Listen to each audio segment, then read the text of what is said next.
The following podcast contains strong language and alternative facts. Follow us on Facebook and Twitter at Heel Podcast.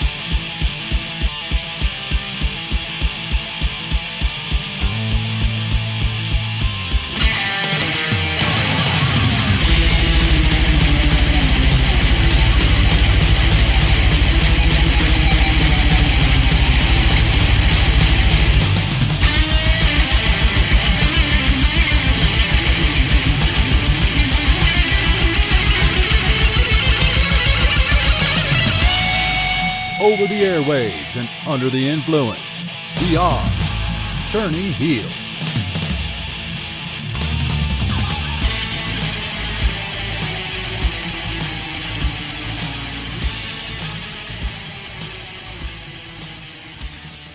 Woo!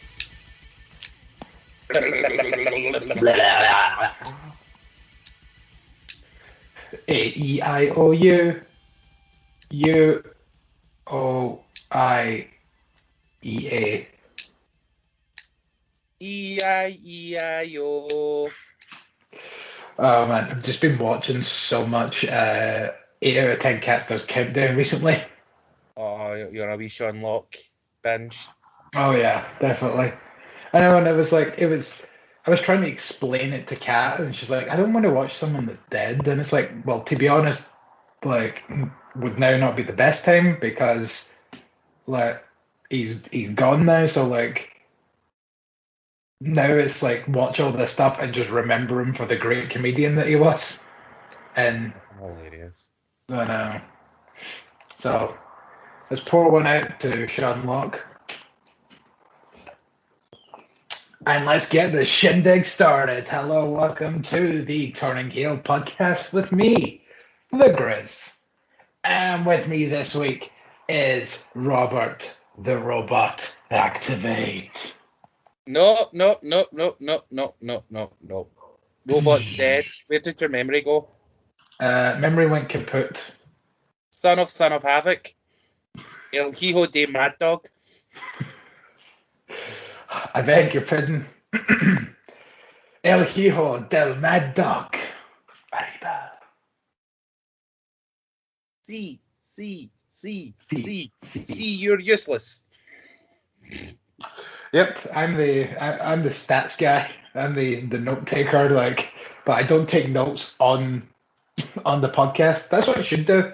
I should do the podcast, then listen to the podcast, then take notes on the podcast to remember for the next podcast. Take the minutes. Exactly.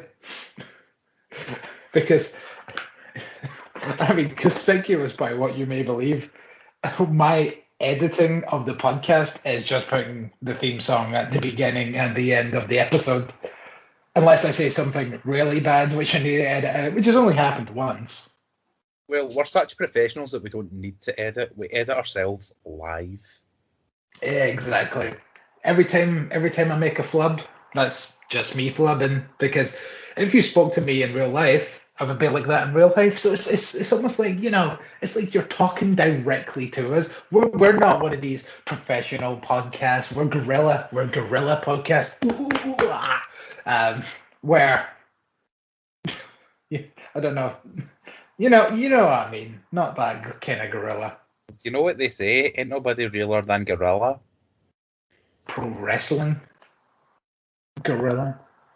Doing like 2 matches, not impressed. Well, they had that show like about 2 months ago, and it's still nowhere available like online. Like, why does this take so long? I mean, the only thing I've seen from PWG that I've found entertaining is when everyone started shoving their thumbs up each other's butts. You stick your finger up my ass. Mm-hmm. And Jushin Thunder Liger was there. That was him that said that. Mm-hmm. But for the people that didn't know. I know. But just and if you didn't know, now you know. Well, as much as I would love to talk about Pro Wrestling Guerrilla, Actually, that's probably a lie. Like, as much as I like the concept of Pro Wrestling Guerrilla, it's never a company that I've really followed. No. I did see the Super Dragon came back, so that has my intrigue. Just mainly to see if, like, the crowd at one point will do the old Botchamania Super Dragon thing, where the Super Dragon fan. yeah, like, but if one person would be committed enough to do it for the lulz. But the thing is, it'll start as one person, then everyone will join in and just keep it going because it's famous now. But yeah. But Like instead, the closest we've probably had to that since is when Matt Cross came to ICW. Can't think of what you're talking about. With that. Watching you from the balcony, just annoying the utter fuck out everyone around you was amazing. I think I'm trying to think why it was that bad. I think I was like really ill that week and thinking that it was better. Drank heavily. I mean, it was, but you know how like when you're just coming off the tail end of being really sick and think that you're fine, and then you start having a brewski and it all goes straight to your head a hell of a lot quicker than it normally would. That one. Mm-hmm. And that's the story. And you're sticking to it. Mm-hmm. So this week, after all of that rambuliciousness, we are here to talk about the 2 pay-per-views from the NWA this past weekend. We had fuck the police. Fuck the police. Straight out of Compton, crazy motherfucker named Ice Cube from the band called With Attitude. Needles with Attitude. See, that would have been the perfect time to go naggers. Mm-hmm. People who annoy you. You know, the South Park joke. I'm not going to get into that. So, we started... NWA. Not that NWA. Which is weird that these two have never crossed over. Like... What, South Park and the NWA? Or NWA and NWA? Well, because half of them are dead. Yeah, but the other half aren't. The other half have got too much money to give a fuck about. Let's face it, independent wrestling. Fair, I guess. I'll let you away with that one. Sometimes you just waste suck fun out of everything. I'm a fun sucker. So Ben says. So we started. What the captain says. You way blow the man down. There he blows. So we started off NWA's weekend-long extravaganza with, as they say, the first ever all-women's professional wrestling pay-per-view. Someone's forgetting about something, unless they're doing the whole WWE sports entertainment, so Evolution didn't count. Well, in fairness, WWE separate themselves. Yeah, they're not. They say they're They say they're sports entertainment. They refuse to admit what they do is professional wrestling. So they're separating themselves. So don't blame Mickey. I mean, it's not just Mickey. It's like it's a combination of like a lot of people that kind of keep saying that. And I was like, I mean, Evolution, whatever way that you want to slice it, was still a big fucking deal. Yeah, it was a big deal, but per WWE's branding, they're not wrestling, they're sports entertainment. So she's just following the narrative. Yeah, I suppose. I'll give them that. But it's just... But like they say, it's like, oh, the first all-women's pay-per-view, whether it's sports entertainment or professional wrestling. Mm-hmm. What about like Shimmer and shit? Are they just... Exactly. Yeah. I mean, and you think they have literally had pay-per-views, Shimmer have, so Yeah, and their whole show is just all women. It's not just one pay-per-view. Yeah, an all women's promotion. Mm-hmm. Some good shit on Shimmer. Like, yes, but some bad shit on Empowerrr. Oh yeah, there was some. But we start off Empowerrr with the pre-show match as Sky Blue took on Chrissy James. This was a relatively short opening match with, at one point, a big old knee to the face of Sky Blue by Chrissy James, only gets 2. Sky fights out of a DVD position with a roll-up, only gets 2. Chrissy James goes for a Widow's Peak and then just kind of drops Sky Blue, which looked very awkward. And then so she just quickly went for a pin on that. There's a DVD onto the knee of James, and then she goes for the lion salt but misses. And then Sky Blue gets a roll up and the 1, the 2, and the trace. I Sky Blue. See the pre-show. Didn't know there was one. Neither did I until I just stumbled upon it and it was like, there's a match here. Mr. Pre-Show does it again. So we get into the main card where Mickie James comes out to kick us off, just with a little bit of a crowd rally. She looked like she was wearing a suit that was missing one arm, so she must have got that stuck in the taxi door on the way here. I loved her dress. It was amazing because it was like half, I'm a business lady, and then the other half is look at me, I'm beautiful. You're not wrong. You're not. Yes, it's almost like the business up front, party in the back, but it's like business on like one the side, dress party on the equivalent other. of a mullet. Yeah. And I'm not mad at it. No, she looked awesome with it. I just that's the old Eurovision joke for when you see everybody doing the points around the world and they all have like these kind of dresses that have like half missing. It's like got that stuck in the taxi door in the way of the studio.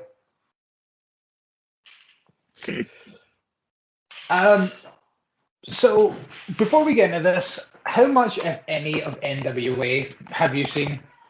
As in the reincarnation before you start going, oh, well, I used to watch the Rock and Roll Express and the Midnight Express and da-da-da. I used to watch it on YouTube. Mm-hmm. And I think I saw something like the first 20 episodes. Mm-hmm. Then they took it all off YouTube, and I haven't watched it really since until last week, where they put on a best of season 5 supercut. Okay, yeah. I skipped that because I watched all of season 5, but how was that? That was okay. I kind of got the gist of what's going down. The big stories get in and things like that. Mm-hmm. Yeah, because that's the kind of thing with NWA is they are a bit weird with, okay, we've got a pay-per-view, it is coming up. It's going to be this weekend. Okay, what are the matches? We don't know. I guess you'll find out when you watch it.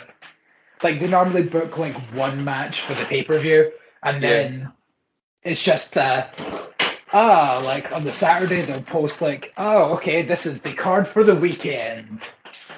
And then so almost a bit ECW in a way.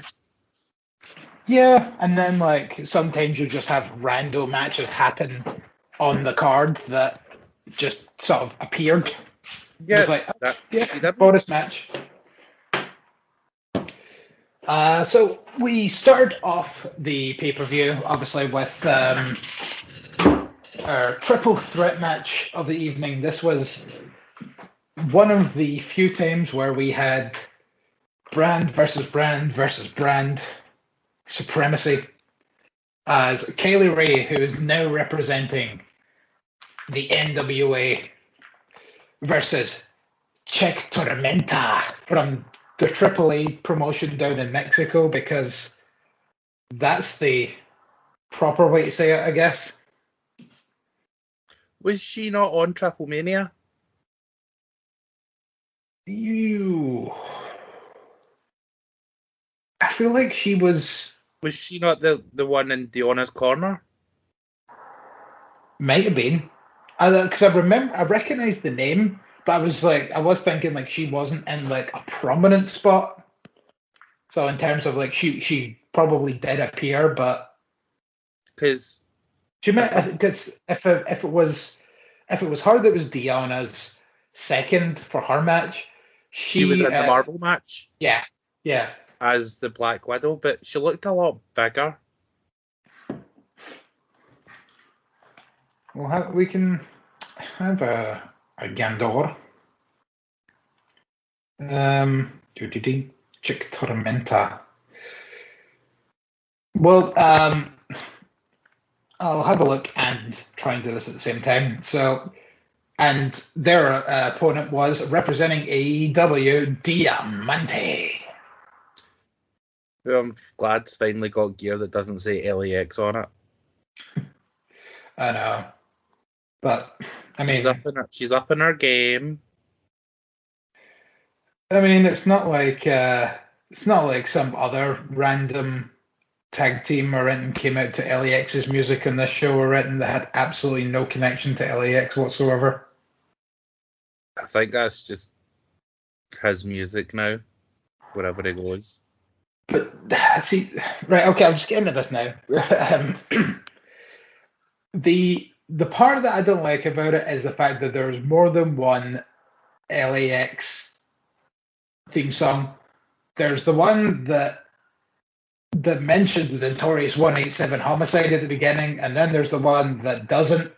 So why do they insist on using the one that mentions homicide that doesn't work for NWA? Homicide's in NWA? Well, if he appears on the occasion, but he's not like a fixture because he's kind of with Ring of Honor now. Yeah, he's part of Violence Unlimited. Yeah. So, like, he popped in once, like, kind of recently, but haven't seen him again since. So I was assuming that was just kind of a one-off. You know, here's a loner. Do you know what annoyed me about these shows? Mm-hmm. Velvet Sky's volume, either her mic volume was way too high or she was just shouting over people. Well, yeah, to be honest, this has been a problem with her a lot recently. I think it's because every week on Power, she is constantly like, she kind of speaks like this, very soft spoken, and then like half the time you can never tell what she's saying. So I feel like maybe, but she's also in the studio where nobody is, or nobody is. That was the end of that sentence. Right, I'm going to put the phone away. I'll look into this Chick Tormenta thing later. So, like, I feel like when she's in the studio where there's no fans or anything, she kind of doesn't realize that she's speaking so quietly. And now that she's surrounded by fans, maybe like she's like, oh, I need to speak louder. Because we could actually hear her on this show, which is something I kind of appreciated. But I do also agree there are times where she is literally fucking bawling to the point where it sounds like her mic is going to explode. But probably not anywhere near as bad as when Tim Storm gets on commentary. Tim Storm? Tim. Yes. Because there was one part on the pay-per-view, I don't know if it was this one or night 2, but there was a part where he gets on the commentary team and it sounds like he's swallowed his microphone and is projecting his voice from inside of his like gullet. Because the other two of them sound pretty clear. And then it sounds like that. It's very weird. But we get into the match with Kylie Ray, Chick Tormenta, and Diamante. There was a big Tower of Doom spot by all three as Tormenta connects with the powerbomb. A TKO by Kylie Ray gets a 2 count on Tormenta. Kylie looks for a backslide on Chick, but Diamante takes the legs out of both women and then rolls them both over, attempting a double pin while they still had their arms locked in the backslide position. I thought this was a really awesome kind of move. Chick comes off the top, but Kylie Ray evades. Ray locks in the crossface, but Diamante throws a chain into the ring. This distracts the ref. There was a drop kick by Diamante to Ray, and then a red alert to Chick Tormenta for the win, which is not a Canadian Destroyer Velvet Sky, I think you'll find. So Diamante wins Battle of the Promotions. It was Lady Maravilla, the second Diona at Triple Mania, not Chick Tormenta. Oh, there we go. I get my Master Ladies confused. Really? I thought that was Sexy Star the whole time. Kind of looks like her a wee bit. I mean, the mask does. The mask and the hair. Isn't like Sexy Star doing like fucking MMA now, getting her face knocked in? Because she deserves. Yeah, pretty much. So, in the unofficial scoreboard, AEW is 1-up tonight. And I guess for AAA, that's their night over because there was no other AAA wrestlers on the show. Maybe. Well, that I can remember. So I don't know who this other guy is that's on commentary tonight on Empowerrr. It was giving me the fucking heebie-jeebies. Yeah, just every time. I cannot remember the guy's name, but like when the main commentator was talking, he always just kind of looked at him with that kind of side-eye glance instead of just turning round. It was as if he couldn't turn his head that way. Yeah, it's like he was it was like he was a fucking puppet, like a ventriloquist dummy, and like his eyes were just got, and then that was. I would forget that there was a third guy on commentary with Joe Galley and Velvet Sky. Joe Galley, thank you. And then when I would hear the voice, I'd be like, fuck, Donald Trump's here. Because he sounds exactly like Donald Trump.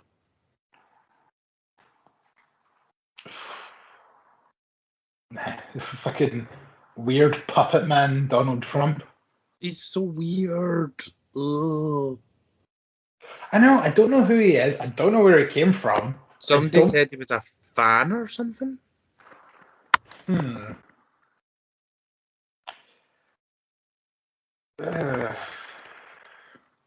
don't know. It was weird. Like, and he continued doing it all night as well. It was just every time Joe Galley said anything, he would just be like, But you would only ever see you look at Joe Galley. It's as if he was too intimidated to ever look at Velvet Sky. No, I looked at Velvet Sky all the time. Like, he actually would look at her, like turn his head to look at her. So that's what was making me think maybe he's got like some sort of issue where he can't really do anything with like the right side of his body. Yes, let us know. You, because I assume you listen, weird eye man.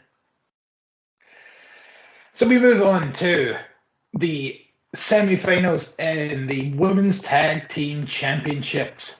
And I'm predicting it now. Winner of Worst Match of the Year for the Heelys 2022. Yes. I mean, to be honest, it's a match featuring Marty Bell. Are you really surprised? I was on Twitter today, right? And somebody had posted a list, and it was sort of like the Pro Wrestling Illustrated Top 500, but it was all just black wrestlers. Okay. And they had like Marty Bell up at like 65. What? Aye. And yet, Chris Bay was not on the list. Well, that loses any legitimacy of that list whatsoever. Yep. Fuck, man. Like, I mean, like, how do they do those things? Isn't it in kayfabe? Well, Like, I think it was they just go like on wins and losses, and and Anthony and like a Bowens kayfabe wasn't in the sense. top 500 either, but New Jack was. Okay, that's weird, but I guess you can put that down to sort of, I guess, pedigree of New Jack, and he died this year. Let's honor him by putting him in the top 500. By putting him at 500. Yeah. I mean, it's not like he's going to make it next year. Let's face it. It's supposed to be a list of the top, the best black wrestlers. New Jack's not a fucking wrestler. He's just a guy that gets paid to assault people. But he done that pretty well, to be honest. Oof, Just ask Mass Transit. Oh, you can't. He's dead. You can't ask New Jack either. He finally got his comeuppance. Well, And I don't give a fuck what anybody says. Come at me, bro. He was a fucking scumbag. When New Jack was alive, you could have asked him, and he would tell you because he told fucking everybody. But So, nevertheless, match with a fucking hex on it. Yes, Jesus. So the Hex, Allison Kay and Marty Bell took on Hell on Heel, is what the graphic kept coming up as, but I think it's meant to be Hell on Heels. Yes. As in high heels. So it was Renee Michelle and Sahara 7. Oh, Sahara 7 on that list was ranked higher than Marty Bell. Well, I'm going to get into that, to be honest, because we'll do is I'll run down the match first, and then we'll have a chat about it afterwards. And here we go, because my first note is Sahara went for a catapult, but it looked terrible. Don't know if it was her fault or Marty Bell's. I just watched it back because, as usual, I have this playing in the background on silent. It did look like it was Marty Bell's fault. Sahara then goes for a punch on Marty after hanging her arm up in the ropes. But as she sort of pulls back and then swings, Marty Bell drops to the mat, making Sahara look a bit dumb. There's a sloppy double team move as Sahara has Marty on her shoulders. Renee comes in with a kick that mainly misses, and then Sahara hits a slop mullion death drop. Wait, did I say that right? Slop mullion death drop. Key kicks the heart out of Renee's chest with a big boot at one point. Sahara gets a DDT and places Renee on the top, but Sahara gets a DDT and places Renee on top for a cover, but Marty breaks the count. The Hex with a double team that looked like Cesaro's finisher, the kind of neutralizer, but it was a double team version of that. And then Renee gets caught by AK, and then there's another double team move which looked kind of like a glam slam DDT for the victory, and the Hex advanced to the finals. Oh, After I'm not going to lie, this was the utter drizzle and hairy shats. This was bad. And so, even in hindsight, I laugh at them because during that season 5 sort of supercut rundown, they said that this match has all the elements to be the match of the night. Well, it was the match of the night. They just didn't put the word bad at the beginning of it. Yeah. Or worst, sorry. But I'll talk more about it when we get to the finals. Right. Because I have a note for the finals. What I was going to say is, see, for the most part, I mean, this is the thing. I think Savannah 7 is the only person in this Sahara. match, Sahara, sorry. I'm thinking of Savannah Evans. Yeah. Sahara 7 is the only person in this match that I can't say I've heard of going in.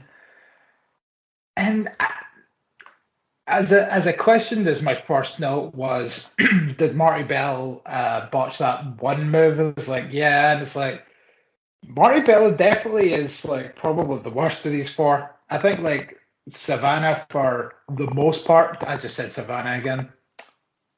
Sahara. Lit the desert. Aye, thank you. I keep like Desert 7. I keep going to talk about her, and then I move my notes down so that her name isn't on my screen anymore. And then I keep thinking, I got it right, and then I say the wrong name. Just call her 7. Yeah, 7. Like I don't know. I don't think 7 was that bad. Like there was the kind of botched Simone drop, but I think that was also kind of because, like, you know, Renee Michelle didn't really do her bit by kicking Marty Bell in the head that well, or Renee Michelle is also terrible. yeah, she's still very green and She looks like fucking money. Uh, Look in her aesthetic, she looks fucking great. She looks like money. She carries herself very well. She carries herself like a star. And see if you keep her to short matches like they do on AEW Dark. Like, because when she's on Dark, she looks like a pretty capable wrestler because she's wrestling about 3, 4, 5 minutes. Mm-hmm. And it's all kind of basic. But it's all on Impact as well for the Knockouts tournament when she was teaming with Killer Kelly. Yeah, that's exactly what I was about to say. Was it seems as if long matches kind of expose her lack of experience and ability. Long matches will do that to anyone. Yeah, that is not up to snuff. Mm-hmm. And it just kind of goes to show. Like, I mean, like, but again, like, this is the thing is we are willing to. There's someone with a Shotzi Blackheart t-shirt in the audience. It's the one that I wear. Eat my tank. We're willing to at least kind of put aside like Renee Michelle and maybe even, I am willing to put aside Renee Michelle and Sahara 7's shortcomings at least just a little bit because they seem relatively new to the business.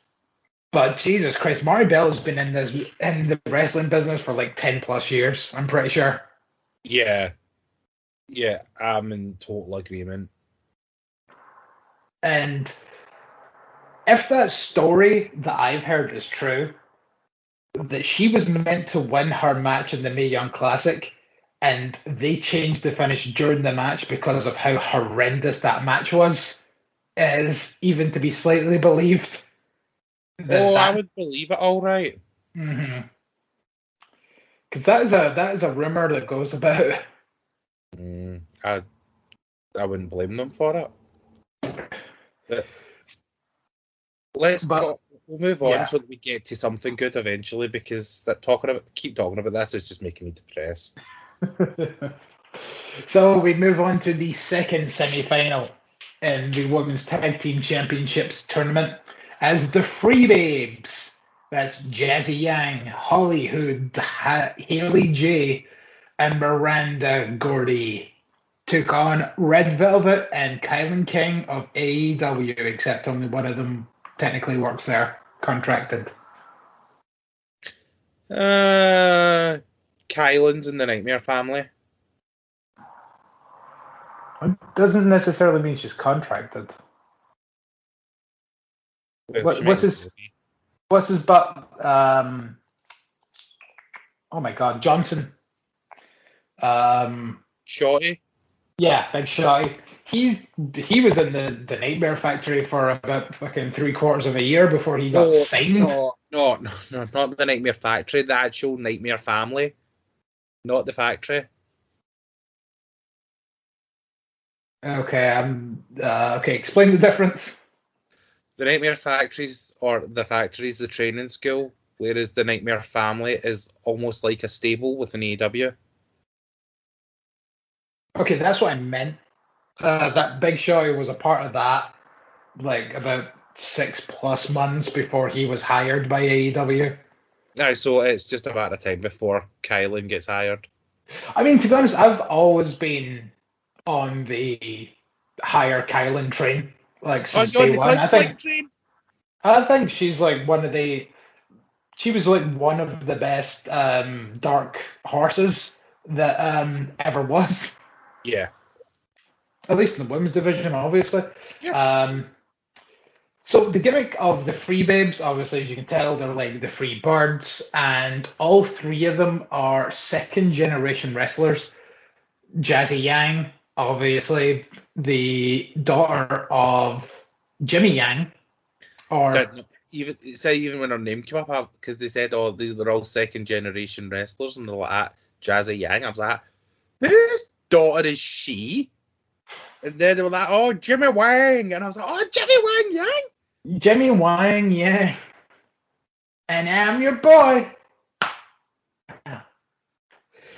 Hollywood Haley J, however you want to pronounce her name, she is the daughter of someone that worked in OVW, so it's not like someone like particularly famous. Yeah. There's that word again. And even when I watched OVW back in the day, like name's not ringing a bell. And Miranda Gordy, the daughter of the late great Abam Abigelow. Gordy. Big Gordy. So and the brother of and the sister of Jesse. Yes, they are related. They're brother and sister. Yeah, because like Jesse was the first person I heard or thought of. Sorry, when I heard the name Gordy, and it was like, wait, did he have like a daughter like really young? And then they said that she was the daughter of Bam Bam. Aye. I was like, okay, that makes more sense. And then I never kind of ventured any further than that to find out that she is the sister of Jesse as well. So sorry, Slam Master J, to use his real name, his street name. So we get like a big a kaiju battle of Miranda and King going at it in the battle of the tall lassies. I didn't realise how tall Kylan was. That's what I was thinking as well. Was like I knew she was tall, but the fact that she was even taller than Miranda, who's clearly meant to be the beast of her faction, it kind of goes to show that Kylan is a big girl. Aye, tall. An imposing figure. Yes, a tall girl. Thank you. King at one point comes in with a beast of a knee to the face of Gordy and then has a power slam. Red Velvet is sent off the ropes and Haley J throws the fur coat in her face, which was a nice little distraction. Miranda gets a gorilla press for 2, or well, half of one. They beat down Velvet for a long time until she manages to tag King back in. King sends Yang into Gordy, and then as they attempt to double team, this allows King to hit the Kingdom Falls for the victory. So AEW now have 2 victories over the NWA. Can they do one more and take the titles to AEW? This was good. Yeah, it was significantly better, which was quite interesting considering the fact that there was a lot less people that I knew in this match than the first match. Yeah, it felt like a lot of the didn't feel it probably was. All of the people in this match are pretty new in a former fashion, whereas you had Allison Kay and Marty Bell, who have been wrestling for fuck knows how long. Yeah, like, And this and your double this digits. match was fucking head and shoulders better than the first semi-finals match. I know. It really just goes to show, like, some people just kind of have it. The phrase "can't teach an old dog new tricks" comes to mind, and that old dog is Marty Bell. Yeah, I was literally about to say, like, we talk about this, and notice at 0 points have we ever mentioned Alison Kay in any of this sort of conversation of being the bad part of the match. Oh no, Alison Kay is great. Because Alison Kay is excellent, and you know, it pains me when you say that this is definitely the top running match for the worst match of the year, Healy, because I don't want to give it to Alison Kay because it's not fair on her. Well, here's how I'll maybe shimmy off a wee bit, because I was a big Sienna fan. Mm-hmm. And I'll just say Sienna isn't Alison Kay, so there, I've covered it. Okay. Alison Kay and Sienna are different people. I wish Sienna would come back to pro wrestling. Oh, I wish Sienna would come back to Impact, definitely. So up next, Gail Kim shows up, and I just got like really fucking nostalgic here. It's like, man, like, she retired far too early. But obviously it's like one of these things is like, she done everything there was to do at Impact about fucking 18 times over. Yeah. And what else was there really to do for her? I mean, Shimmer, I guess. Like, she probably might have had some matches in Shimmer that maybe I just am unaware of at this current moment. But I don't know. I just feel like she's still relatively young, or at least she looks it. I can't help but feel like, and I think there was, this was it. So she comes out and she starts to kind of give a bit of a hoorah speech, kind of similar to the one that Mick James has. But then she is interrupted by Taryn Terrell. Oh. And Jesus Christ, did I get excited, because I was thinking that, right, come on. You got Taryn Terrell, maybe not your greatest rival, but arguably one of your greatest rivals in Impact. So in all honesty, I would put Taryn Terrell at number 2 for Gail's rivals. Yeah, because definitely, like, the last knockout standing match that they had at Slammiversary a good while ago was the fucking match of the night in that card. Exactly. It had no right to be that good. No. And then, like, that's the thing. Taryn Terrell then went on to continue to have good matches, and everybody was like, "What? Where did this come from?" But then, when she became the leader of the Dollhouse, that quickly disappeared. Yeah. I don't think her head was in it anymore during that period. Right, because Drew was back at that point, wasn't he? Drew went to Impact at that time. Might have been. And, yeah. And then, like, the whole... The less you say about that, the better. Yeah, probably. But that's opening up... It's not even opening a can of worms. It's like opening a case of worms. Then she, like, left the business for a period, and then apparently was, like, really religious, and then came back, and then came back to Impact, and then isn't allowed in Canada, so they had to fucking fire her because they were recording in Canada for a while. Well, that's why Jim Cornette had to leave as well. Oh, messy. And Joe, right, that was like the Bound for Glory in Canada, and there was supposed to be a red wedding match between Taya and Rosemary. And Taya, they said Taya couldn't make it because of visa issues, even though she's Canadian. Aye. Taryn Terrell was in the Knockouts title match, and she had to be taken out. I mean, what is the worst Bound for Glory then in that case? That one that had so many people replaced, or the one in Japan where one match was announced? The one in Japan, hands down.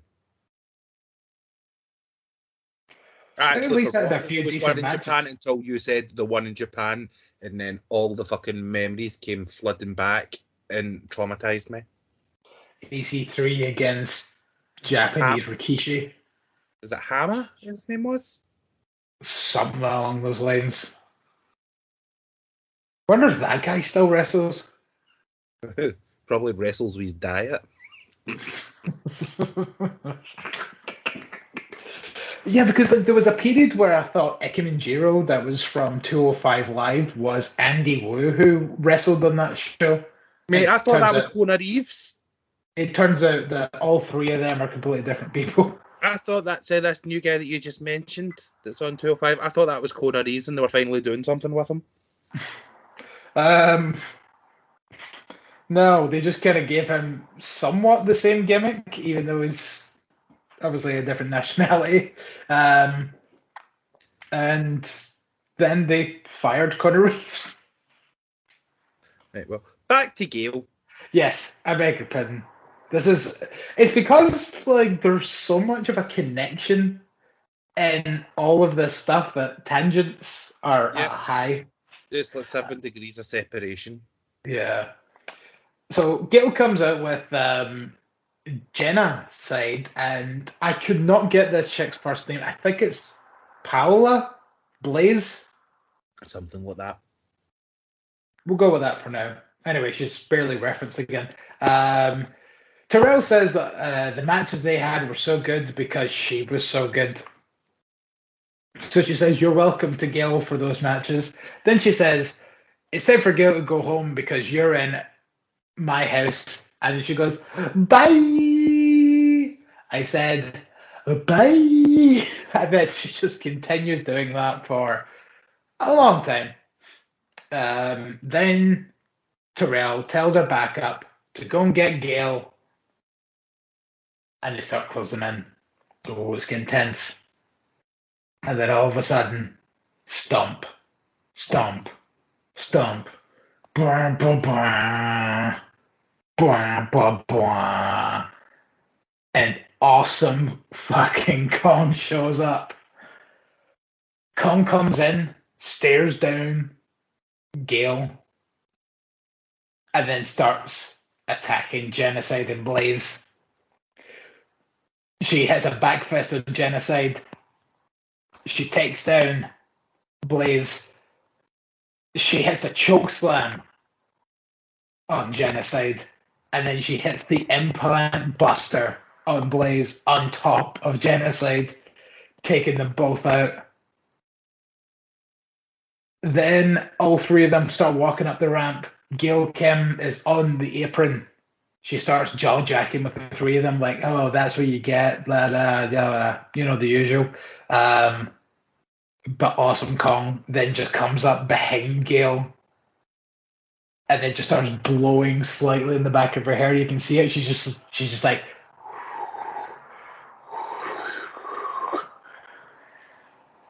she says, "Just bring it to Kim." Gail Kim comes back in the ring.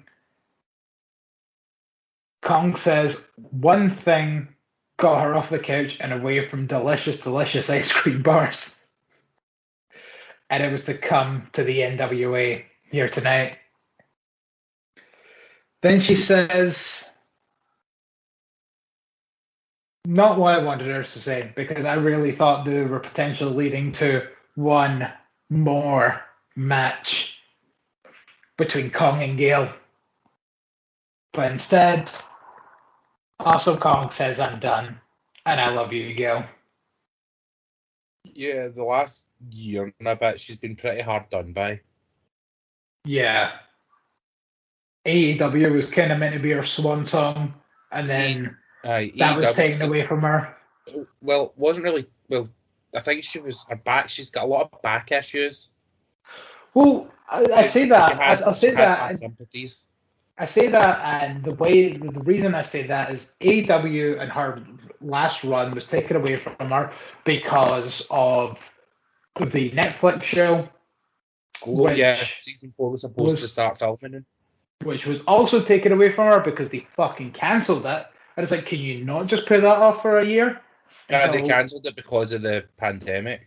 Yeah. Well, they say it was because of the pandemic, but if you're really gung-ho about doing a final season, a season 4, then why not just do it?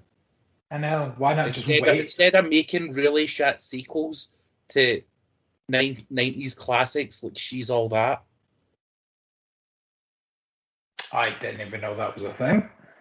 What, did they made a sequel? Netflix made a sequel to She's All That? Nope. Did not know that. It got released last week. It's called He's All That. Get it? Because do you get it? Do you get it? And then, so obviously that was cancelled. And then the only other thing that I know that Awesome Kong has done in the past year was randomly appear in an episode of Auntie Donna's House of Fun, or whatever that TV show was called. Don't know that one. Go watch it. It may not be called House of Fun. It's Auntie Donna's House of something. Very funny, very funny. 3 Australians. Yeah, brilliant stuff. She appeared in an episode of that very randomly, and that was like the last time that I'd seen Awesome Kong in the past year. So I was hoping that maybe she might have had one more match, and Gail would have came out of retirement for one more match, and it would have been like the double proper retirement. Because I mean, Gail retired and then came out of retirement about fucking 3 times so far. So it'll just be the once, I believe, that she's come out of retirement. Exaggeration. Griz is exaggerating. She came out of retirement once to fight Tessa. I feel like there was another one, or if that was just the implication. During that triple threat of that Bound for Glory, where there was the issues with a lot of people. Mm-hmm. She won the 3-way for the Knockouts Championship and retired as champion, and then didn't wrestle for ages until the Tessa match. See, that was one of the things that actually annoyed me about that was she kept saying, "Oh, at the end of the year, I will retire," and then she won the belt in like October and then retired. It's like, no, you promised me 3 more months, 2 more months, 2 more months. So I felt hard done by that. But speaking of the Impact Knockouts Championship, that was on the line next. As Busy Bee Deonna Purrazzo took on Melina. So Melina comes out, she gets a bit of paparazzi action, which was quite awesome. She actually wore gear that was somewhat flattering to her because she has been rocking some ugly ass gear recently, and I feel like it was kind of the thing of the reason that I bring up the gear more so is like this seemed like the Melina of old. Yeah, it was not the Melina that we just saw recently on Impact. Yeah, frumpy Melina. I wouldn't even say frumpy. It was just it felt like she was just missing a step. Yeah. Like she just couldn't get her arse in gear. I know, those matches weren't like they did not light the world on fire by any stretch of the imagination. Aye. But I feel like here she looked a lot better.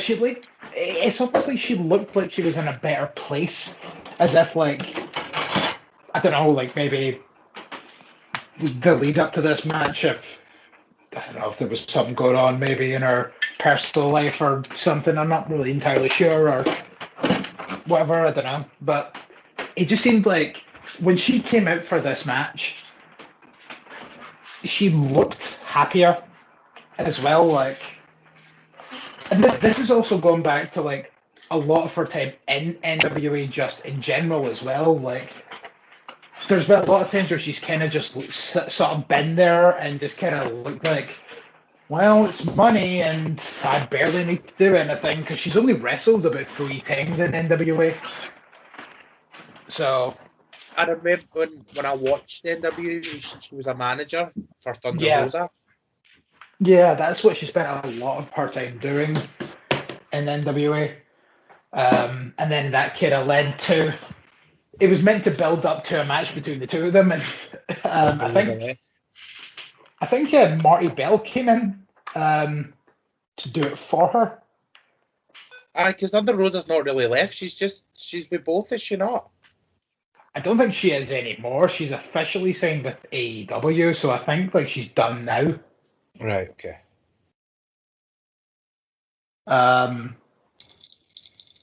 So, and as I say, Deanna Purrazzo, the big busy D herself, she's done fucking everything recently. She's been at every Impact taping. She was at that last Impact pay-per-view. She was at Triple Mania. She's at NWA here. Like, where is she going to show up next? I don't know. Her But last wherever name is she, fucking but great. wherever she goes, she goes all out. Mm-hmm. And thankfully, this match didn't have any fucking heel referees in it. Yeah. So, Melina comes off the top for an attempted Rana, but Deanna counters into a powerbomb. Deanna then starts working on the arm. Deanna catches a boot and then starts working also on the knee, including locking in a figure 4. Deanna sends herself into the ring post as Melina moves. This sort of gives Melina a bit of a hot streak. There's the double knees to the tummy and then a second one to the back of Deanna, and Melina gets a close 2 count off of that, then goes for another, gets the same. Deanna locks in an arm and leg submission, and then Deanna changes it to stop Melina from crawling to the ropes. Melina forces Deanna off and counters the pile driver. Melina goes for the red alert in the corner, which was obviously one of her signature moves. And I don't know what happened here, but the whole thing fell apart. And I don't know if it was like meant to be that Deanna was meant to like kind of counter in a roll up, or if Deanna just wasn't in the right position and just kind of collapsed or something. It was a bit weird. And I can't even really tell like who was kind of the problem here.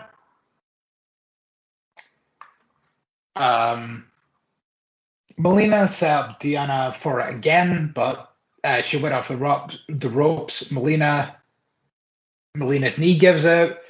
Deanna tries a cheap shot and gets sidestepped. But Melina can only fight back for so long. Deanna takes the knee out again. Melina gets the overdrive, but can't follow up with the pin right away and only gets 2. Melina goes for a splits leg drop finisher, but Deanna counters to the armbar. As Melina reaches to the ropes, Deanna grabs the second arm. As Melina tries to get her leg towards the ropes, Deanna grabs the leg. 3 of the 4 limbs, and Melina finally taps out. That submission was fucking awesome at the end. I know. And Melina's still got the flexibility. Mm-hmm. Yeah, I feel like this is definitely the best match that I've seen of Melina in years. Yeah. And I think it helps that she was in the ring with someone as good as Deanna. Mm-hmm. Who even then, like, as we say that, is still relatively young into her wrestling career. Deanna, yeah. Mm-hmm. Even, like, you say relatively young, and I know what you mean, but, like, she was in, like, Ring of Honor before she went to, like, NXT and that, where she was on for a while. But I know what you mean, and I think she was also on some Impact One Night Onlys. Plus, yeah. I'm pretty sure, like, I think one of the stories was, like, she had, like, 8 or 9 professional wrestling matches when she showed up in that first One Night Only special. So that she was, like, really new to the biz. Even though she's been about, I know what you mean. But it's just, I mean, again, this just kind of goes back to the kind of overarching theme of this show that we're talking about. Of, you know, like, there's some people that just have it. Like, Deanna is still, like, probably within, or if not within, then just over 5 years in the biz, and she is arguably one of the best women's wrestlers that's going today. Mm-hmm. Then you have Marty Bell, who's 10 plus years in the business and still not any better than she was a couple of years ago. Deanna started training in December of 2012, so 2013.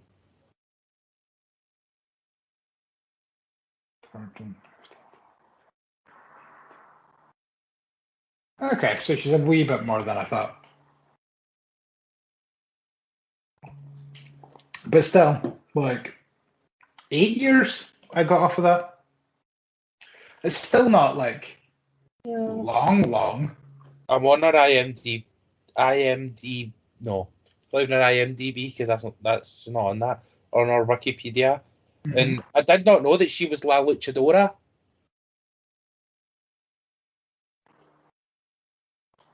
The name rings a bell. The masked wrestler that was jumping in the Becky Lynch Alexa Bliss feud, and then when they took the mask off, it was revealed as Mickie James.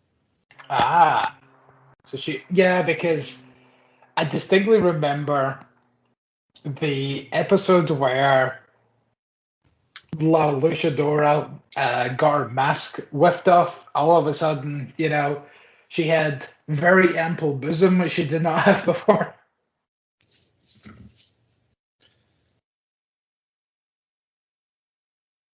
So there's that. Just it's mysterious that all of a sudden you became shorter and curvier. Yeah. Well, we move on to the NWA Women's Tag Team Championship Finals as the Hex took on Red Velvet and Kylan King from AEW. And there's Medusa. Big chatty Medusa. Mm-hmm. Can he shut up? She cannot shut up.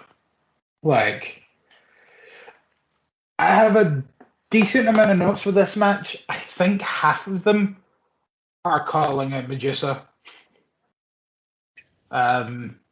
Yeah, Medusa with a mic in her hand is useless. Do you not remember? I think it was the second Women's Rumble.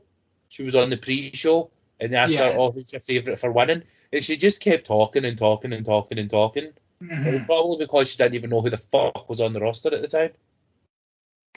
I think she managed to finally blurt out Nia Jax, and even then, I think she fucked up her name. No, I think it's because JBL just said pick Nia Jax. Who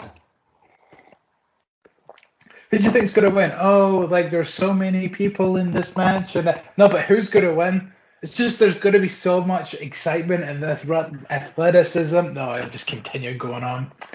Also, like, if you ever seen the Table for Three that featured Medusa, like, she almost turned that into an interview starring her. Where, like... No, I haven't. like she would talk and then just start asking the other two of them questions instead of the three of them having like a chatter. It was very weird. The one, and I think was it Medusa, Molly Holly, and Ivory? Yeah, I think it was. Yeah, I remember seeing it advertised, but I don't think I've seen it. it was really weird. It was just the way that instead of it being a casual chatter, like Medusa just started asking, like almost like as I say, like an interview. She's just like, "So Molly, like, how did you feel during your career when blah blah blah?" And it's like, "What is going on here?" And then they would just speak directly to Molly, and then so Ivory, blah blah blah. Yeah. And it just continues to go on here, and it's like, fair enough, Medusa. Like, you know, I guess you think you have the gift of the gab. I mean, you don't, but you do drive a mean monster truck. Mm-hmm. So, and it kind of goes to show because Medusa tries to blag her way through the intros and clearly does not know who any of these people are. And the only person that she does know is King. And she can't even pronounce Kylan properly because she keeps calling her like Kaylin or something. Kylan or Kyleen. Yeah. Aye, but it wasn't just Medusa. That ring announcer that done this match was fucking terrible. What, did she do the same? Aye, everyone's calling her Kyleen. Oh, for fuck's sake. Yeah, because I don't know if she was on this the entire card or not. No, she was only on for this match. She was really bad. Oh, and it kind of went to show.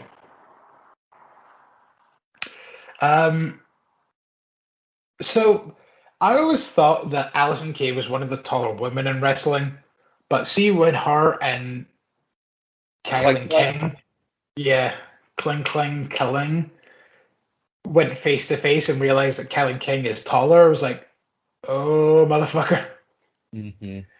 Then there's a part of the match where the two of them are wrestling, and then one of the, I think it was Galley, sorry. There's one point where one of the commentators calls Kylan King Red Velvet when like Kylan King is clearly in the ring. So could be just like a wee innocent flub. Yeah, I mean, like to be honest, those two aren't on the roster all the time. Like, so I'm not really giving too much shit on that one. King misses a leg drop and gets a Marty boot to the face for 2. Medusa just keeps talking over everyone else. She never calls a move in the match, but like anytime anything happens, she just go, "Oh wow!" Kay has King on her shoulders and is looking for a tag, but Red pulls Marty off the apron. Medusa goes to call a move, doesn't know what's called, so calls it. Oh, it's going to be a double. Bam! Yep, nice save, Hen. Yep. Velvet with a Rana. Spiking K gets 2. Red with the octopus hold, but it's okay. I'm going to read this note verbatim. So Red with the octopus hold, but is cunted by K to a pile driver, but Red counters that to a stunner. Obviously, that's Messi countered, but I missed the O. Only for Red to go off the ropes and eat some spine buster.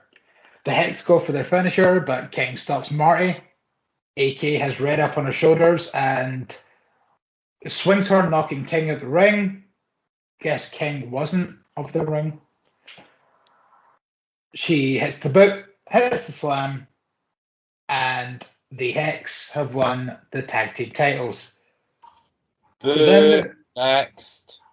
Then they're awarded the titles, and they don't have any side plates, and they don't look finished.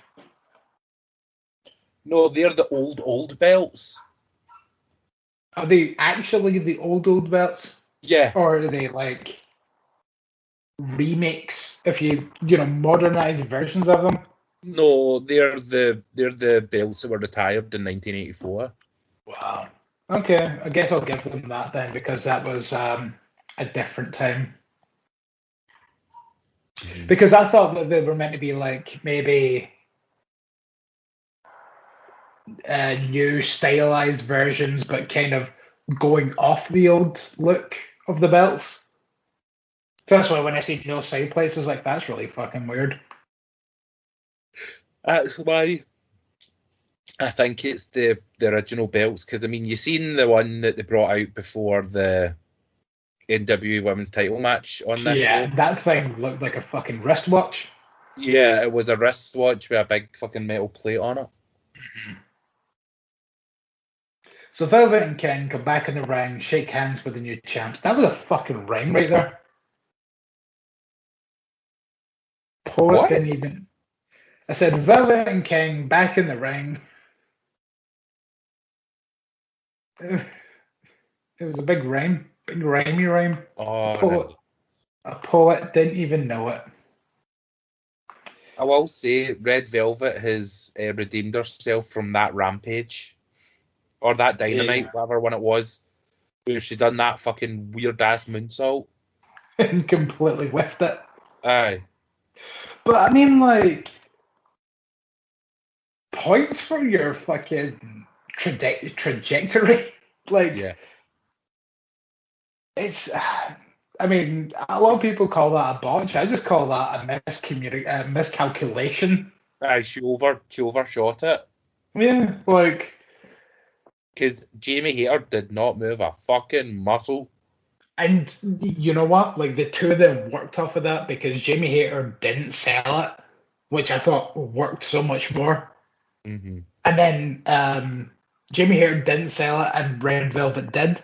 Like, that is years more experience than Red Velvet probably has. Like, Yeah. to just think on her feet like that. Like, so, I mean, say what you will about the whiff of the moonsault. Like, she fucking rolled with it, and it actually made it work. Mm-hmm. So we move on to our penultimate match of the evening, as Camille took on legit Layla Hirsch. Her ground is legitimate. This match was fucking awesome.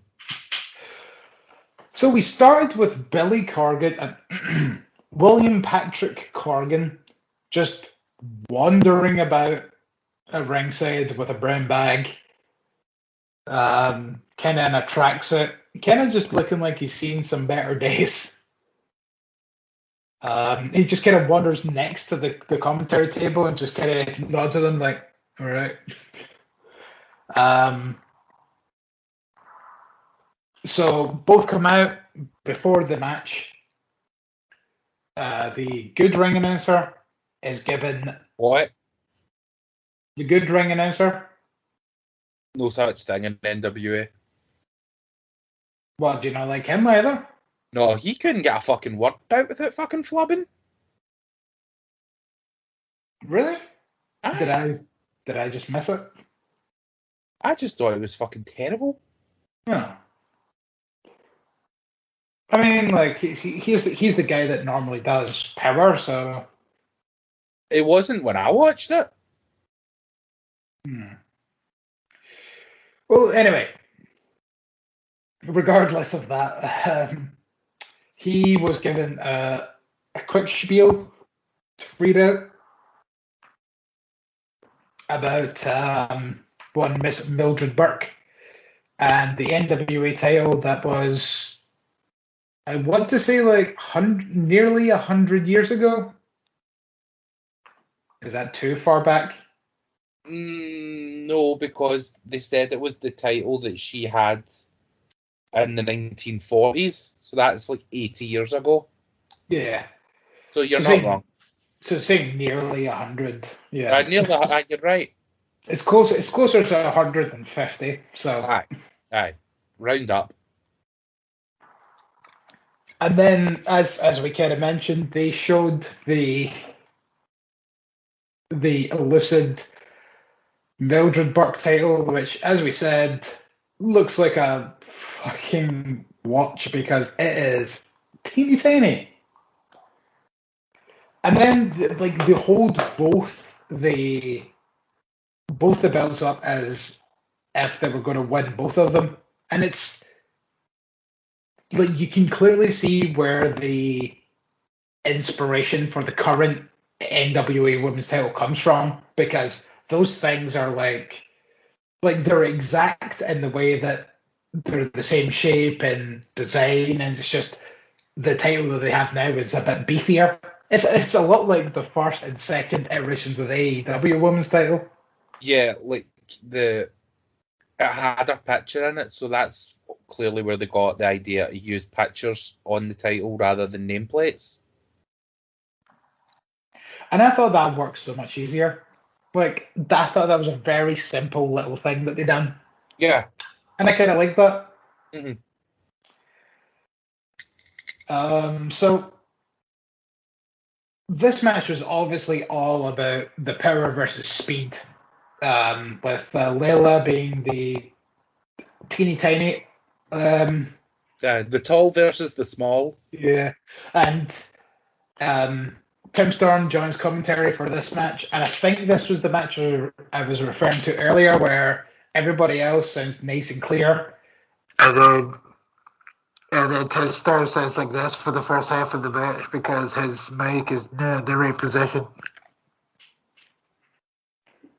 Did you catch any of that? I didn't really notice the commentary in this match at all. I think I just kind of tuned it out. I mean, there was 4 people on commentary at this point. I wasn't really paying attention to commentary. I was just watching the match, and I just think I kind of zoned out. And was just. Well, the first question is like I guess we've obviously kind of spoke about it a little on our short time at AEW, but what do you actually think about Layla Hirsch as a wrestler? I think she's fucking awesome. I think she's one of the best females on the AEW roster. And it is a fucking crime that she is not being recruited for Team Taz. Yeah. I've said that before. Yeah, and I 100% agree with you. I think that's that is a match made in heaven, and I don't know why yous are sitting there in hell. Yeah, she's basically a female Taz. Exactly, in every way, shape, and form. Mm-hmm. And even better, a female ECW Taz.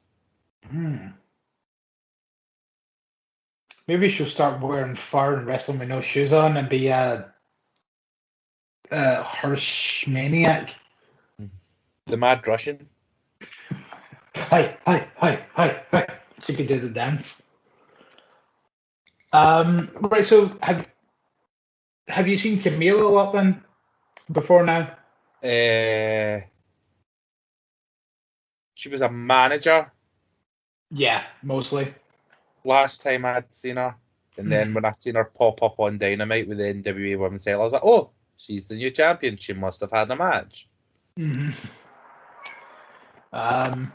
Yeah, it was weird because it was kind of just during one of the, because obviously NWA runs in seasons, so it was oh, she's the manager that doesn't talk, cool, mysterious. Every time she gets interviewed, she says nothing. And then they came back for the second season. It's oh, Camille talks now all the time, and also she's a wrestler, and now she's the women's champion. Well, I can see how they've went for A to B. Yeah, it was almost like they were keeping her. They were keeping her good until she was ready. She was good at the wrestles. Mm-hmm. Because when they would ask her a question and Nick Aldis would answer for her, they're like, no, she can talk, she just doesn't want to. Yeah, it's she'll choose when she wants to talk, and she just doesn't want to, Raymond. Uh-huh. So Camille comes out with all of Strictly Business to get one of the VIP tables at ringside, and to be honest, those things look fucking awesome. Yeah, it looks as though you get your dinner and all that. I know, like, I wouldn't be Dinner and a surprised. show. I would not be surprised if you got, like, a dinner before the show, if you were part of the VIP section. I went to something very similar a few years ago. Sonny's fucking Inside the Rope show? No, it was an ICW charity show for testicular cancer. Was It that basically one? was like a sit-down dinner. Okay. Was there And a you're quiz? No, there was no quiz. It was just dinner and a show. Right, I'm And thinking of something different then. basically, there was all these like, big round tables, Mhm. and then in the middle of it was a fucking wrestling ring. No guardrail, nothing. I remember that. I remember watching that because I was not willing to pay like $100 to go. I didn't pay to go. Of course you didn't. You're Bobby Bella, the beloved Bobby Bella of ICW. And I also had my fucking theory test the next day, so I couldn't drink because my theory test was like first thing in the morning. Jesus Christ. I don't know. I'm convinced that sometimes drunk memory works better than sober memory. But not when you're doing a theory test. Don't want to go in with the shakes. Click the wrong thing. Oh, When yeah. you're doing your hazard perception. Yeah, I got a bit too excited at my last hazard perception, which is why I fucking failed it. It's like, click anything that may be a hazard. That guy could just jump out of the street any second. He's a hazard. Nope, that's one. I know, but like apparently if you click it before he jumps out into the street, then that doesn't count. Yeah. You can only click a certain amount of times within like a 10-second period. I must have like done that So if you click too much. If you click too much, then it sort of freezes you. It's just so that you can't just go click, click, click, click, click, click, click, click, click, and cheat your way through it. I know, but everything can be a hazard. But speaking of hazards, what was a hazard was Layla Hirsch to the NWA Women's Championship that was held by Camille, as Layla Hirsch put up one hell of a fight in this match. This match was fucking great. Yeah. Like, easily match of the night with No. Easily match of the fucking weekend. Ooh, interesting. I fucking adored this. Easily match of the night with Melina and Deanna Purrazzo being the second. Layla gets a ran off the top to Camille, then dives to Camille on the outside. She attempts a second ran out on the outside, but gets whipped into the steel steps and or the ring post. Layla locks. Huh? Porque no los dos. Layla lands in a sleeper and then gets an armbar over the ropes. Camille with a small drop and stops the quick offense. Layla keeps trying to fight back but keeps getting shut down quickly. Layla gets a superplex and then finally gets some offense in with a bunch of German suplexes or suplex-I. Gets some running knees. Layla then locks in the armbar, but Camille makes the ropes quickly. There's a torture rack into a powerbomb, which only gets 2 from Camille. Hirsch with a lariat for 2, and then attempts a moonsault, but misses. Camille goes for the spear, but Hirsch jumps over, locks in the armbar. Camille breaks it by hitting a powerbomb, but Hirsch then continues to hold on. Hirsch runs at Camille and gets caught and dumped like a child. Like literally, like just how you would hold a child, and then if you were to throw said child. And then Camille hits the spear, and it's over. But to be honest, like, Layla Hirsch proved her fucking worth here. Yeah. Layla was awesome. Camille was fucking awesome. And it genuinely makes me think, like, because obviously this was meant to be Serena Deeb in this spot. Mm-hmm. Would this match have been better if it was Serena? I don't know. I mean, their match where Camille won the title was pretty good, but I'm definitely I'm a much bigger fan of like Layla Hirsch just in general, and I think she's a better wrestler than Serena. Yeah, I would say so too. I think Serena gets a wee bit overhyped at times. Yeah, because Like because I'm not saying she's not good, but no, I think totally, absolutely. Sometimes it's just a wee bit like the lady doth protest too much. And I Yeah, was, Serena Deeb, and I'm like, right, okay, she's good, but she's not that good. yeah, because it's one of those things where like everybody keeps wanting to use the line, "Oh, she's a veteran. She's a veteran." It's like, well, she is, but at the same time, like she's also still a very young woman. She's about our age, Serena Deeb. No, she's a wee bit older than that.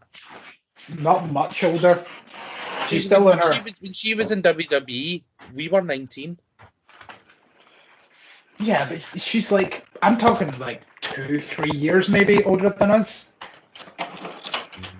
Like she's still like super young, and everybody keeps using the whole veteran. Like yes, definitely she is a veteran. She's been in the wrestling business for a super long time, but like she also retired for a really long period of time, and I mean like she's 4 years older than us. there you go. So she's still sort of in that same age bracket as us, as in early to mid 30s. Because I look at them in like 5-year increments. So then when you hit 35, you're in your mid to lates. Right. Okay. So as I kind of said to you before we started recording, about one Chelsea Green, I find it kind of odd that like recently in Ring of Honor she cropped up and she was meant to be part of this women's tournament to crown a new women's champion, and she had to be pulled out because of the constantly injured wrist that she has. But yeah, at the same time that all these shows are airing where she's saying, oh, she's not medically cleared, she is wrestling for the NWA and Impact. Yeah. A bit weird, but when she's healthy in Ring of Honor, where do you see her going? Or like, have you been following Ring of Honor recently? Even just the women's title thing? Yeah.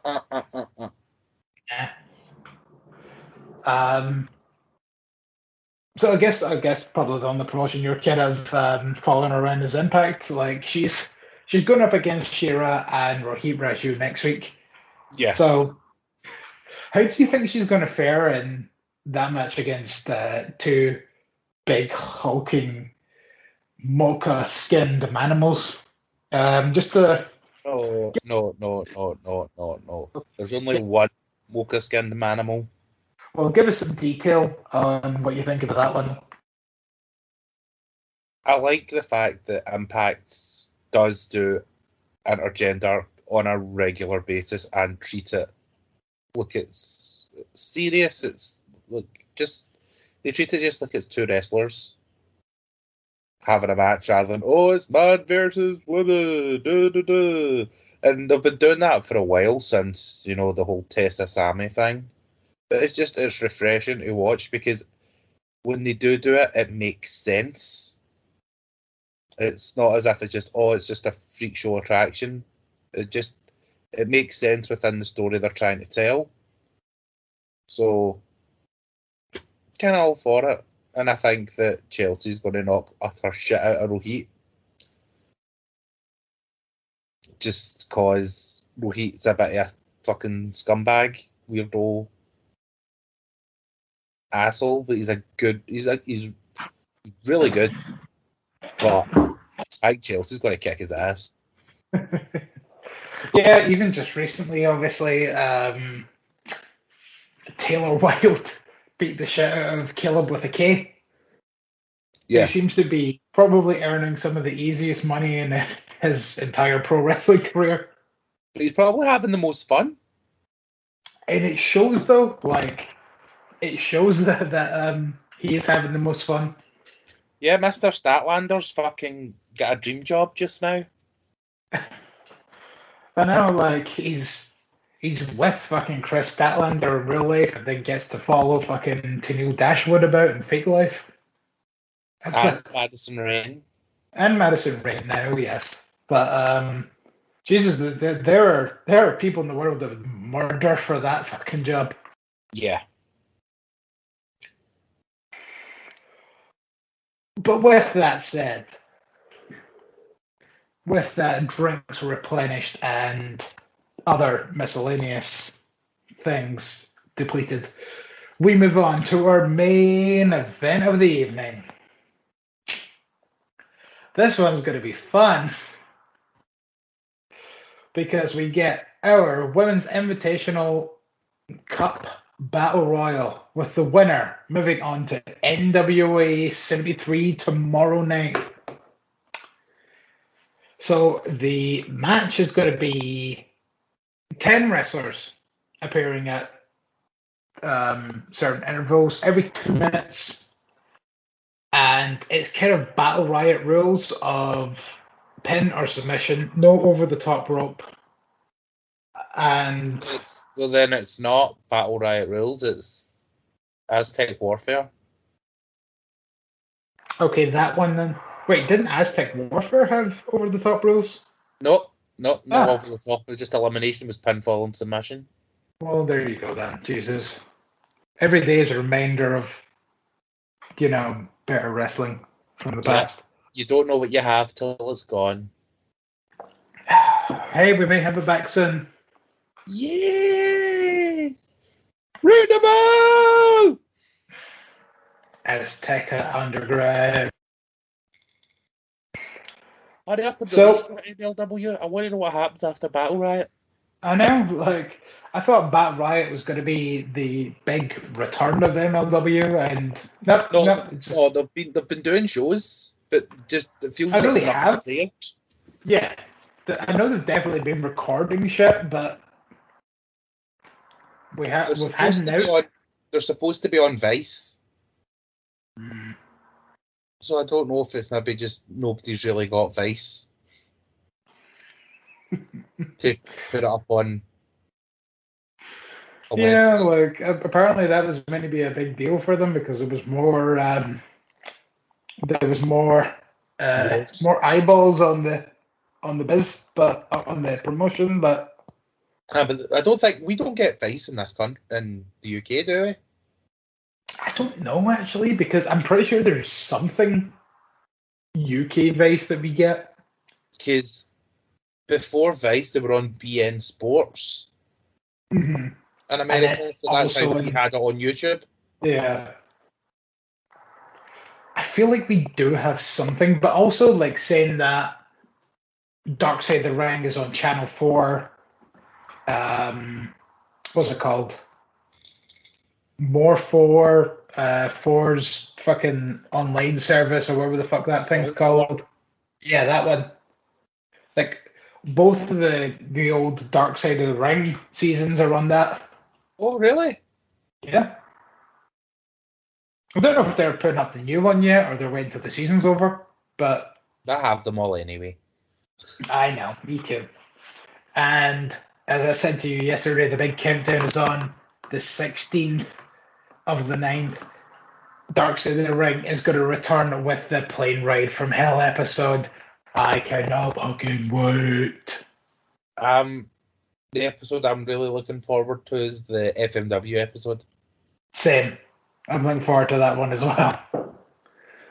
But it's just when it comes to the Plane Ride from Hell, it's always like one of these stories where I've heard bits and pieces of it, Yeah. but I don't know the whole thing.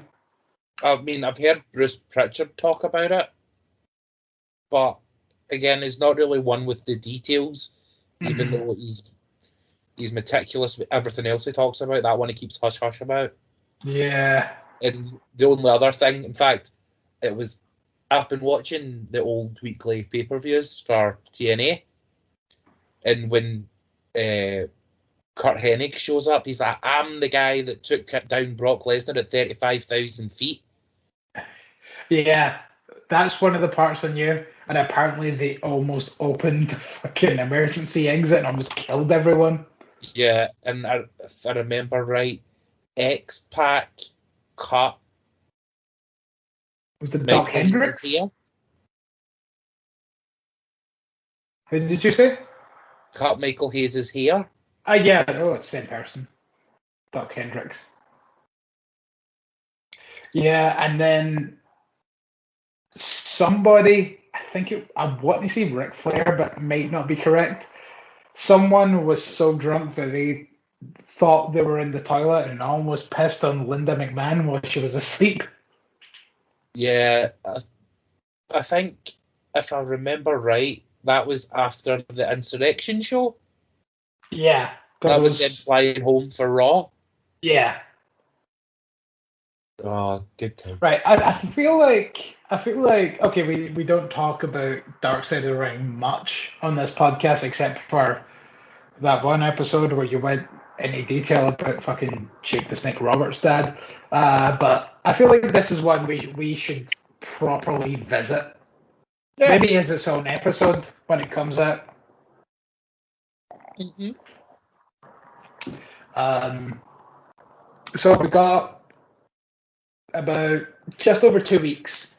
So maybe in about 2.5 weeks' time, we'll be back here and we'll get all the juicy goss that we've been wanting ever since 2003, 2002.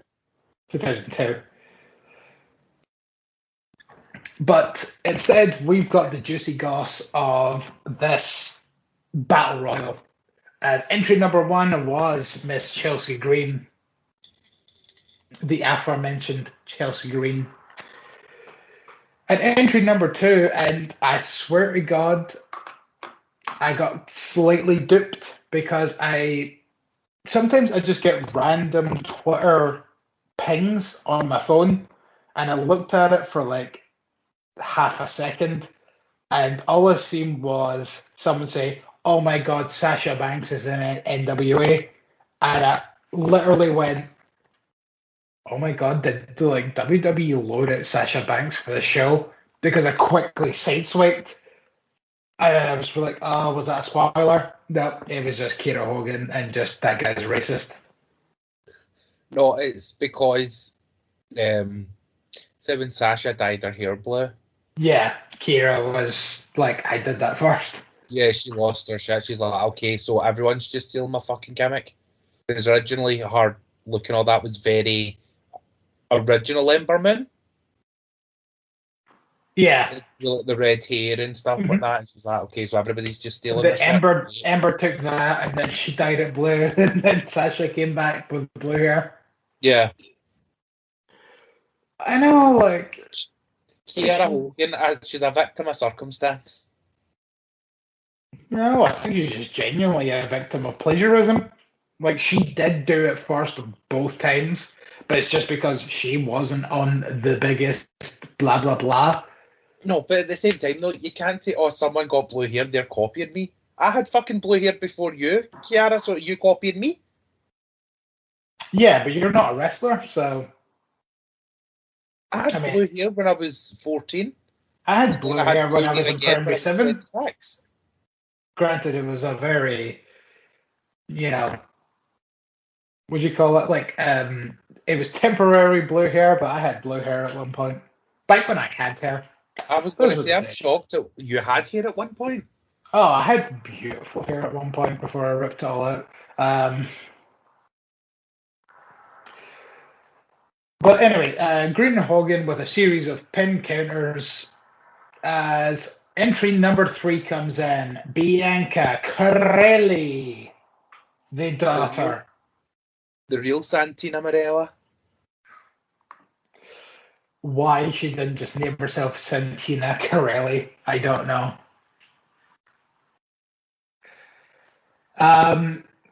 Not much happens here when she comes in. She just kind of like does a couple of spots. Like, she's relatively new again, but being given the platform. Entry number 4 though was Thunder Kitty. I take it the gimmick is that she's kidding on, she's old. No, she's just 100 years old. Fuck. Well, see, with that kind of attitude, the gimmick doesn't work. Aye, but I was just asking a question. I wasn't wanting bullshit. I was just wanting a straight answer. If you just said the gimmick is that she's old, I would have said, right, okay. No, you got to keep the kayfabe, so you just say, no, she's legit 100 years old. Aye, whatever you say. Sometimes you just need to play along. God. I would have played along if you just fucking humoured me and said, yeah, she's supposed to be old. No, but like, I was doing it by literally keeping kayfabe. And then you ruined it by pissing and moaning at me. Kayfabe's not been a thing since fucking the internet started. You fucking smart mark. Entry number 5 was Genocide. Correctly is eliminated with what looked like an F5 DDT from Genocide, which was interesting. Entry number 6 was Lady Frost. This was the part of the match where this whole thing went completely to shit. Because, no, it didn't. It didn't go to shit. No. It's all in the name, Lady Frost. She froze the cameraman. Well done. You actually saved it through the form of kayfabe that you just gave me shit for. She froze the cameraman. And the nameplate. Oh Jesus! The nameplate stayed on for about 5 straight minutes on the screen. Yeah, and nobody came in until it was fixed. Mm-hmm. Yeah, all this is in the notes. When it says they just stick on Lady Frost for about 2 straight minutes. They miss all the action in the ring as Frost decides to not get in the match. Apparently, Thunder Kitty is eliminated, and then the camera guy just decides to pan towards the ring,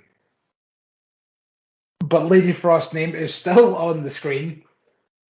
And then I was like, I think they're having camera issues because nobody enters during this period, and I'm talking, this is about a straight 5 minutes that this happens. Yeah, something to that effect, yeah. Lady Frost is just still hanging about at ringside, looking all awesome. And then eventually we do cut back to the hard cam, and then all of a sudden 5, 10, 9, 8, 7, 6. Entry number 7 is Debbie Malenko, who apparently is like an old school wrestler that had to retire many moons ago and is just coming back. Yeah, that's what I kind of got. That's what I got from the commentary. I think they mentioned that she's obviously part of the Malenko family, like with Dean Malenko. Yeah, I know that she was trained by Boris. That's Dean's dad. Is he the Great Malenko? I think that's someone different. One of the Malenkos is known as the Great Malenko, which is why Insane Clown Posse named their 4th album The Great Malenko. Because they're wrestling nerds.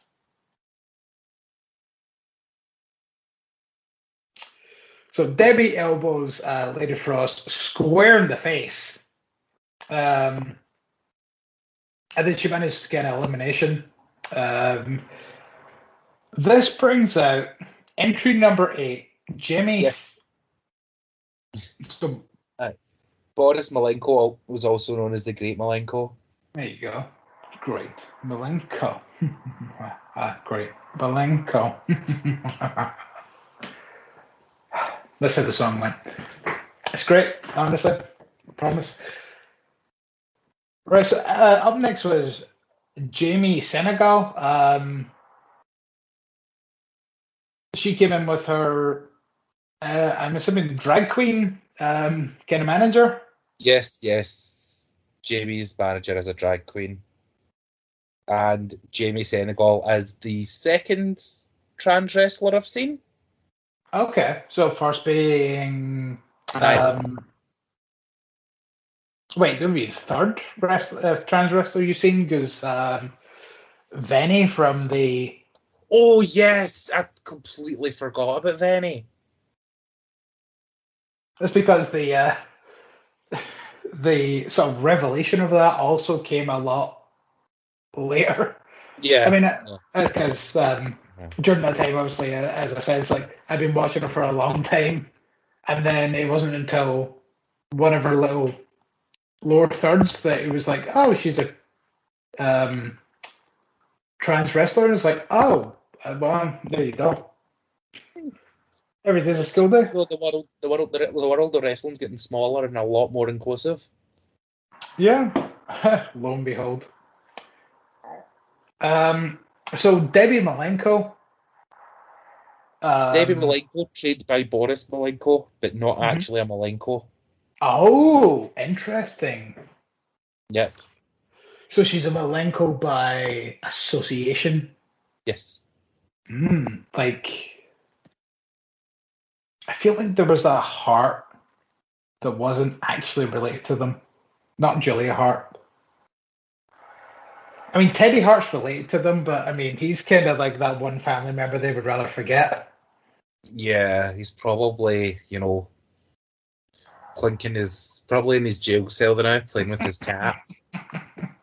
His cat against the bars, clank, clank, clank. Or he's trying to teach the cat how to do the trick for the mask, where Jim Carrey gets Milo to get the keys. Oh, and then he'll do like a fucking 450 flip out of the jail cell that's on like the third floor just because hikes equal ratings. Yes.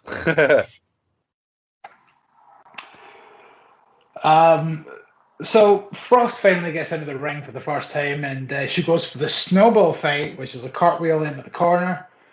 There's this insane, almost spiral tap from the top onto Senegal, which only gets two. Debbie comes back in, and she locks in the STF, and Frost taps out, which kind of got for her. Like, I actually really liked Lady Frost. Yeah, Debbie, she's going to get picked up soon by someone. Yeah, she's been doing the jobs on Dark and Impact on the occasion. Yeah, but she's fucking awesome. Like, just such a cool character, a cool look, and really awesome in the ring when you actually let her do stuff in the ring. Yeah. The move was a snowball fight, I think you said, where it's the front handspring into the cannonball. Fucking amazing. Yeah, excuse me, I had a cough there.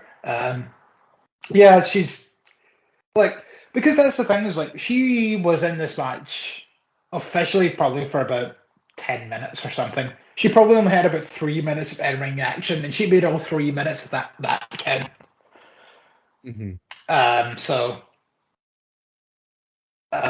Debbie then comes in, she puts a springboard on Chelsea Green, and then while she has that on, Kiera Hogan just slides right in and pins Debbie Malenko. Very creative. Yeah, I haven't seen anything like that since Rhea Ripley, NXT Women's Champion, pinned Charlotte. Well, Charlotte had, I think it was Sasha Banks. No, it couldn't have been. That wasn't SmackDown. It was weird. It was it was on a SmackDown, and it was Charlotte, Sasha, and Rhea because it was just before Survivor Series. Because I knew that Rhea pinned Charlotte. Yeah, but I remember it being on a SmackDown. And it was on a SmackDown. It was like the SmackDown or two before Survivor Series when they were really promoting try to get NXT on equal footing. I remember those days. Those days are gone. Days are gone. All by myself. And yeah, and it looks like NXT now has also joined kind of Gay Pride with their new logo. Or Dynamite Light. No, because even Dynamite has stepped away from the kind of weird explosions of colour. They're just like... It's Dynamite Light.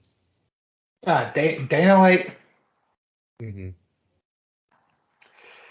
Right.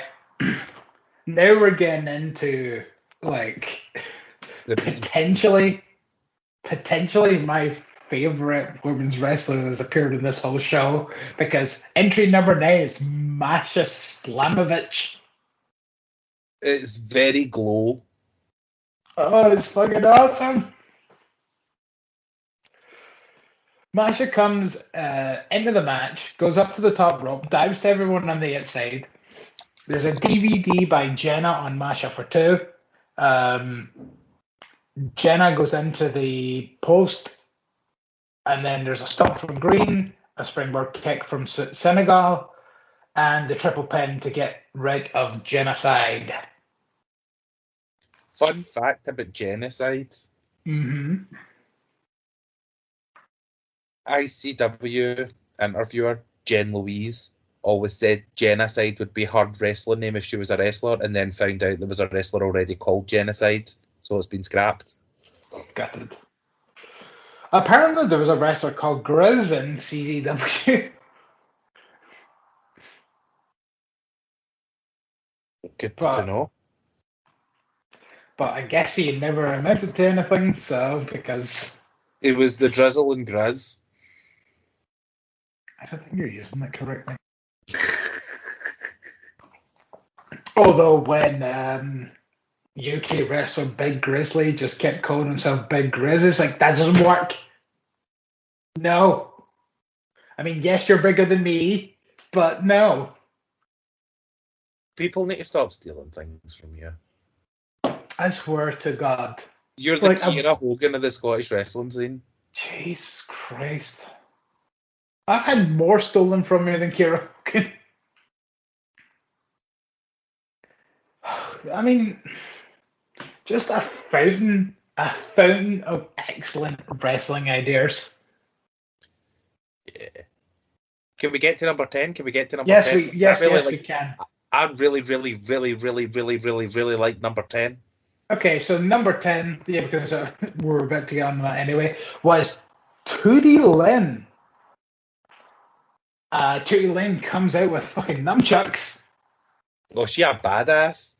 She is a badass. She's the hometown girl. She had her fam in the front row, and it clearly goes to show because those section of women have not reacted the entire night. Nah, they're not fans of wrestling. They're just there to see their daughter slash niece slash cousin slash sister. Tootie Lynn with a Rhino in Senegal and a Bulldog. Masha with a pile driver eliminates Senegal. Kira squishes Masha into the corner. There's a Tower of Doom with Hogan getting the worst of it. And Masha with a float over, eliminating Hogan. Masha counters the Umpire and suplex it to Green, gets 2. Masha goes for a powerbomb. And Tootie with the counter and the roll up for 3, eliminating Masha. Green versus Tootie is the final 2. Tootie counters the Umpire with a backslide, gets 2. Green then recuperates, gets the Umpire, and it's over. Chelsea Green has won the Battle Royal. I want to see more of Tootie. So do I, to be honest. I think this was a tryout for her. She's, again, is one of these cases of, I think she's relatively new to the business. But I thought she'd done pretty well. I thought she was great. And it kind of goes to show that putting her in last really helped because, like, it's the case of covering up their weaknesses and giving them their strengths. So she's going to be doing all this stuff in short bursts and not going to be in there for very long and get exposed for the stuff that she doesn't know yet. Mm-hmm. But not only that, like the fact that the whole room went apeshit for her when she came out. Well, she's a hometown gal. Aye, but I mean, comparing her to like someone like Chelsea Green, who's known all throughout the country. Do you know what I mean? Look, no, I don't think nobody got as big a pop as what she did. Yeah. So she must be really fucking great, is what I mean. Not just because it's hometown person. No, like obviously she's been on shows is the assumption. But like exactly like it was the equivalent of Noam Dar debuting on Raw in Scotland. Like that's different because Noam Dar's great. No, but that's what I'm saying is like everybody in Scotland knows Noam Dar. They know Noam Dar's great and all that. Like for all that we know, Tootie could be like one of the most beloved fan favorites in St. Louis. And yeah, that's why she got the reaction she did. Like, because it's just like it's one of her own, but like at the same time, you know, you can string a whole bunch of wrestlers that you know, like, and throw them out and go like, oh yay, I know this Scottish person. Oh yay, I know this Scottish person, and then you throw out Noam Dar, and then it's like, yeah, the reaction's going to change because Noam Dar is arguably one of the best Scottish wrestlers that has ever done the wrestles. Yes. So it's one of those kind of things. So yeah, but there we go. That was NWA's Empowerrr.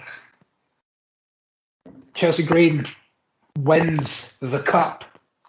She will go on to tomorrow night and face Camille for the NWA Women's Championship. We're not done talking about women. We are not. Because every woman on the card comes out on the stage and they all celebrate. Yeah, I wasn't talking about that. In the Turning Heel group chat, I said I had another major announcement concerning Oh For Fuck's Sake Fergal. Uh-huh. I spoke to Uncle Paul, and since NXT's tape for the foreseeable future, he's sending over somebody to face Alberto Del Scumbag. Oh, okay. So the main event for Oh For Fuck's Sake Fergal will be Alberto Del Scumbag versus Gonzo El Grande. Oh, shit. Oh. I mean, I know I'm supposed to be biased by being one of the color commentators, but kind of hope that Big Gonzo wins. That's her English name. You call her by her real name. Gonzo El Grande. I beg your pardon. Gonzo El Grande. So Uncle Paul done us a favour. Thanks, Uncle Paul. Thanks. Why don't you come on one of our shows when we're in Wales, maybe at the same day that you're doing a show? I think I know somebody that could help. Well, wasn't that fun? Why don't we do this again sometime soon? Because there was a second NWA pay-per-view you know, like maybe the day after. So why don't we call this a show? And then maybe we'll do the other show the day after as well. Okay. So I like the anticipation. anticipation.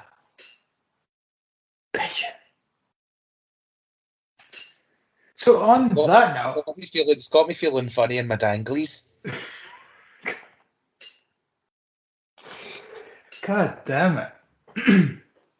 So on that note, I have been the Griz. I have been tingly danglies.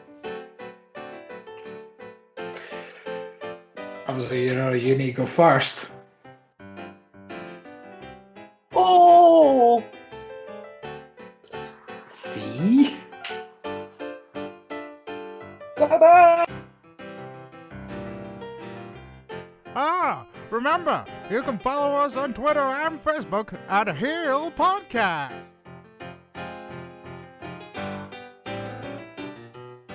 And also, don't forget, you can hear our archives on the World Wide Web at heelpodcast.co.uk. Well, that's all, folks. So long. Have a good day.